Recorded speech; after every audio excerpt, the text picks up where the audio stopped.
would say I probably was about 17, 18.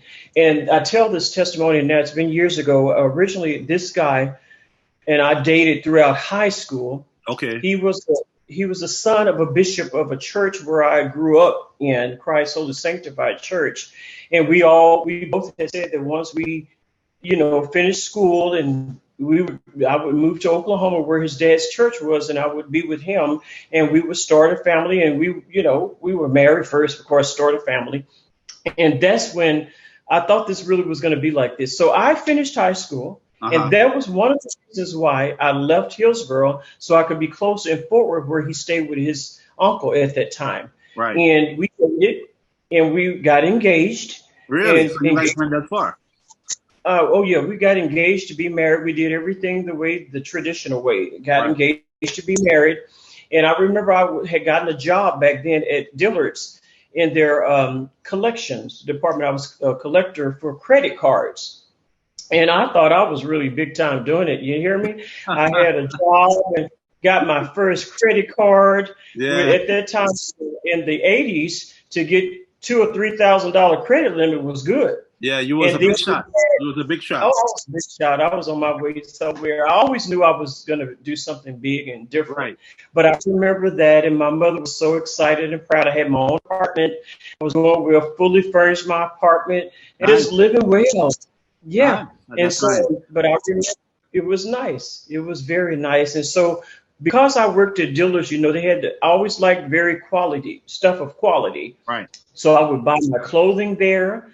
I would bought my furniture there. Okay. Everything. So everything was pretty, I would say expensive.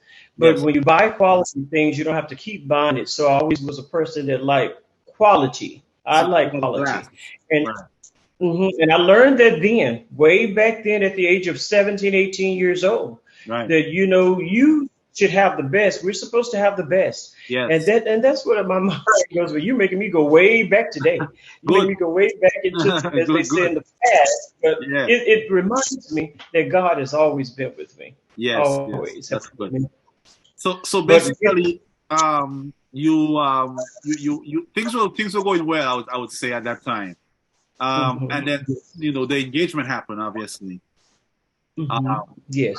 What happened after that?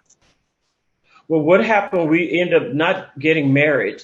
Okay. And it wasn't on my part. It was on his. He was back and forth from Fort Worth to help his dad at the church in Oklahoma. Right. And he came throughout the relationship. I would say maybe after 6 months or something in the relationship, he said, you need to talk to me one day. And when he said it, I thought, well, that don't sound very good when he said. Listen, that never. Anytime you hear we need to talk, that's never a good sign. I can testify to that. Yeah. Yeah. So he came over to the apartment and began to, and I noticed him like he's not acting the same way he's always acted. But I remember we sat down at the dining table. And he said, I don't even know how to tell you this. He said, but we're not getting married. I said, we're not? And he said, well, I'm calling off the engagement. I said, why?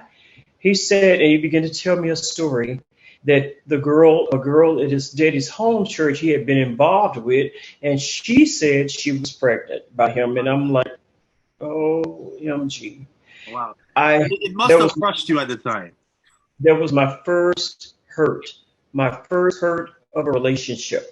Wow. And it just took everything out of me. I stopped eating. I just didn't care. I wasn't very big at the time, but I lost weight. It was just so much I had to do with emotionally. We can do that to you. I can definitely do that to you. It's a type of sickness that it's almost worse than any other sickness because it really gets you from the inside. It guts you up. So it could definitely do that to you.